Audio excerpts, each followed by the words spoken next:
We can hear those engines revving.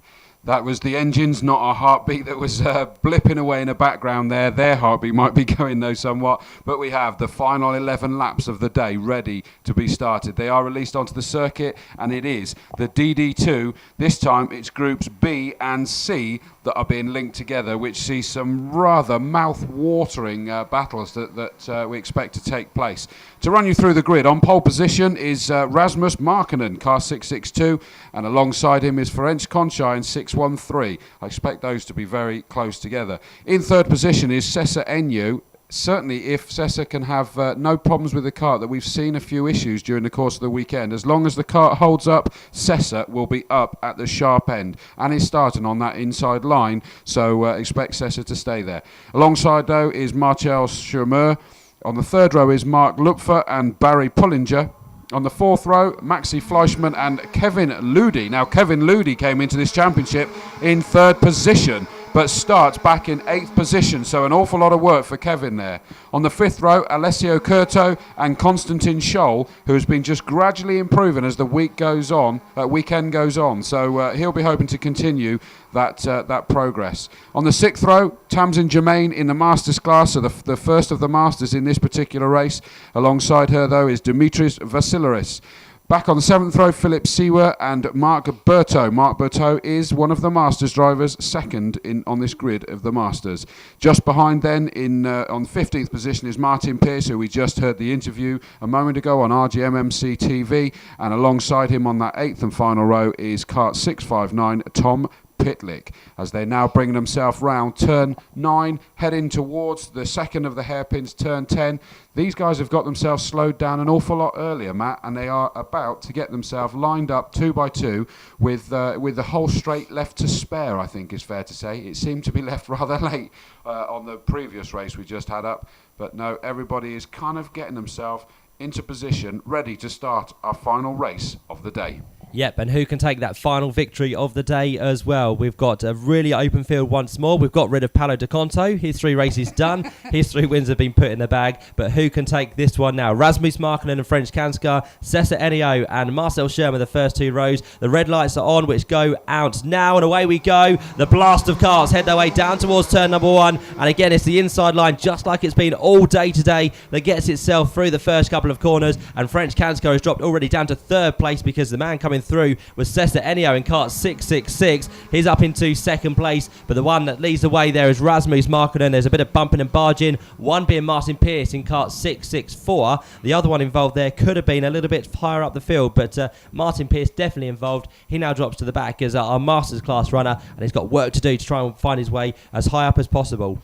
I got a feeling that may have been Marc Berthaud, 625. I might be wrong. Apologies if I am. We'll check in a moment. And that would be interesting because they were both Masters runners. So that's going to be rather heavy degrees of frustration. I think Ferenc Konchar has every chance to still get himself up into that. In fact, I think he already has. He is up into that 2nd position again. So Cesar Enio had managed to make the jump on Ferenc Konchar off of the start, but it didn't take very long, did it, for Konchar to get up there. He's happy where his head's at. He's happy where his physicality's at. He's ready to race now, and he knows what his target is, because his target is, at the moment, just starting to scamper off into the distance as they head down the back straight. That is quite an impressive lead that Rasmus Markkanen has got, but Ferenc Konchar, if anyone can close that down, it's him, and he will be desperately honing. There will be a target on the back of Rasmus Markkanen that Ferenc Konchar is desperate to aim at. And he'll be gunning for it as quickly as possible. 0.6 of a second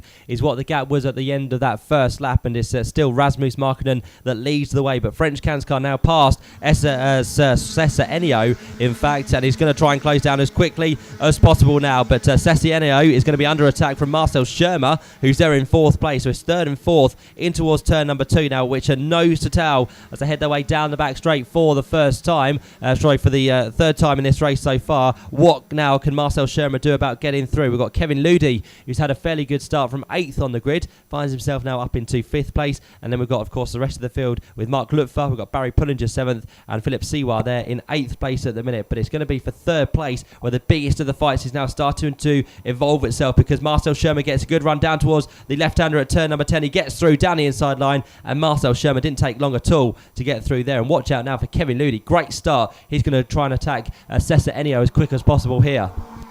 Yeah, Ludi, of course, as we say, arrived here 3rd in the championship, so he's really making this one count, isn't he? He's getting himself up through. Unfortunately, at the rear, we've got a problem again for Konstantin Scholl. Started in 10th, which would have been a frustrating position for him, but definitely still looking down at the kart, trying to keep it going, but it's not really being able to be competitive. I think that French Conchai is really starting to close in on Rasmus Markkanen, and I think you called it right, Marcel Shermer has not only got past Cesar Enyu, but is now already closing in on French Conchai ahead. So the two of them are going to be joined together. Oh, what we got going on here? We got 3 karts all over each other a little bit further down the grid there. I think that's 4th backwards, isn't it, Matt? Yeah, that was Kevin Ludi making a move on Cesar Enio. So Kevin Ludi has now got through. Barry Pullinger is also through as well in kart 660. So in the previous races, like we've seen, Cesar Enio makes a good start, but then all of a sudden just drops right down the field. So Cesar really not getting to grips with these races at the minute. Now finds himself down in 6th, although it retaliates back there for 5th place on Barry Pullinger, who loses 2 places in the process, because the other one going through as well is going to be 618, which is Philip Siwa. So up 1 for Barry Pullinger, down 2 there. Also Cesar Enio back on the attack to see what he can do as the race unfolds once more. But Cesar Enio really pushed hard there to get through at turn 2. It worked that time around, but I'm sure Barry Pullinger won't be too happy with that. Oh, look at this at the front. French Conchai has indeed closed right onto the back of Rasmus Markkanen. We knew that he was capable of it, but that happened all of a sudden. I can only assume that Rasmus Markkanen must have made a little bit of a mistake out the back. We were so focused on all this action from 4th backwards, we didn't quite see exactly what happened. I don't think that he's quite in striking distance at the moment, French Conchai, but my goodness, he is closed right in and is going to start putting pressure. He's trying to carry as much speed as possible through these 2 complexes before they go onto the long back straight, and I think you could see him closing all the way through those S's, but has he got the speed down through the back straight? Wow, that was some wobbling on the brakes from Rasmus Markkanen. I think he was looking to brake as late as he possibly could to carry as much of that speed as he could, but does that compromise him heading to turn 7? No, he's still there in the lead. He's still got it. What a seat for Marcel Shermer. He's having a lonely race at the moment, so he's not under pressure from behind, but what a view of a tussle in front of him. Indeed it is, and of course if French Kanskar is held up, it could bring Marcel Shermer into the mix as well. We've got 5 laps now to go as they cross the line. This time down towards turn 1 they head, with the gap sitting at just a quarter of a second between the top 2 at the minute. We've got Marcel Shermer now around about 1.2 seconds adrift in what's going to be 3rd place, and then 4th place is going to be the train led by Kevin Ludi. You've got Barry Pullinger back up there into the 6th place. They've got Cesar Enio in between both of those in 5th place at the minute. So that's the sandwich that Cesar sits himself in, and here comes the build up from French Kanskar down towards the right hander at turn 7, and down the inside line he goes. French Kanskar has been building that one up for the last couple of laps, and that time he pounced for the move, and Rasmus Markkanen didn't really put up any attack there to keep the door shut. So French Kanskar gets to the lead of this DD2 race, the final one of the afternoon. But can now Rasmus fight back? Let's see if he can carry the speed definitely down towards the final corner, but can he get a toe down the start finish line here and get a run towards turn 1? He's looking for it, but the door of course will be shut in his face by French Kanskar now as they work their way in towards turn number 2. French has got the job done, but you can be assured Rasmus will stay as close as possible for the remaining 4 laps now. I'll tell you what an incredible battle from sort of like, what is it, about 9th, 10th, 11th backwards, that they're absolutely going side by side, swapping positions over and over. 664, great performance there. That's, Martin Pearce is moving himself up, so there's battles all the way down through this field that are absolutely raging, nice and cleanly, but very strong.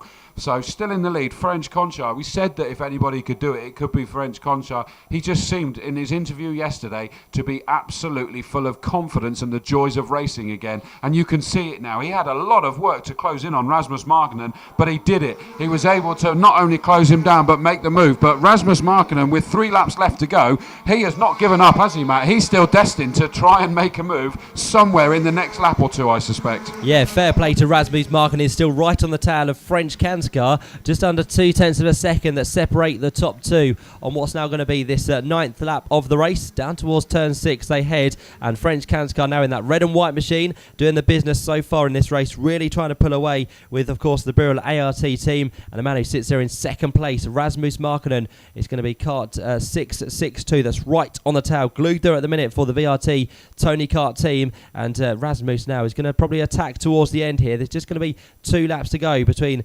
these 2 karts, which work their way through the final corner. Third place still for Marcel Schirmer, who now has really dropped back. So at one point in this race, Marcel looked to be catching the top 2, but this time round, again, he's suffered with a poor lap time. 49.1 is a 48.9 for the top 2 in this race. They're identical in terms of lap times, which means the gap stays exactly the same as well. So they disappear down the straight for the penultimate time, and he's not quite close enough. I think I get the impression that if he's going to do anything, he's actually using this last lap and a half to just carry as much speed and momentum through these corners, just work his way close. Of course, if he gets too close by the time they get to a corner, it's going to compromise his speed through the apex, and so it's basically, if you're going to get close, make a move. If not, drop yourself back to carry that momentum through as much as you possibly can. They're coming across the line now to take their last lap board, and here we go, the final race of the day, and this is alive between the front two. French Conchar just about has the lead from Rasmus Markkanen. Is he going to make a move? Is he happy with that second? I suspect if he gets the opportunity, he isn't going to need asking twice. Yep, so we'll see what happens between French Kanskar and, of course, Rasmus Markkanen. Although the fight for 4th place, he's not over by the looks of it just yet either. Kevin Ludi and Cesar Enio, who work their way down the back straight for the final time. We'll watch out for those two as well to see if we can have a place change on this, the last lap of the race and the last race of the day here in DD2. The top 2 working their way now down towards the hairpin at turn number 10. Rasmus, I think, is just a little bit too far back here because French Kanskar has timed this to perfection. He's held the gap over Rasmus Markkanen. He'll come through the final corner to take the final win of the day, and French Kanskar is back on top in DD2. He wins by a quarter of a second ahead of Rasmus Markkanen. 3rd place then goes to Marcel Schirmer. There was no change on that last lap between 4th and 5th because Kevin Ludi, the man who sits, of course, 3rd in the championship, came home in 4th place. It was 5th place then for Cesar Enio and 6th place there for Barry Pullinger. But a great job from French Kanskar out front. He takes the victory, as we said, by a quarter of a second for the Birrell ART KMS team. Rasmus Markkanen, I'm sure the Markkanen brothers will be delighted with that day's racing, is 2nd for Rasmus that time round. Marcel Schirmer, Kevin Ludi and Cesar Enio. Barry Pullinger was 6th ahead of Mark Lupfer and Maxi Fleischmann. And Tamsin Germain comes home our Masters winner for the first time today,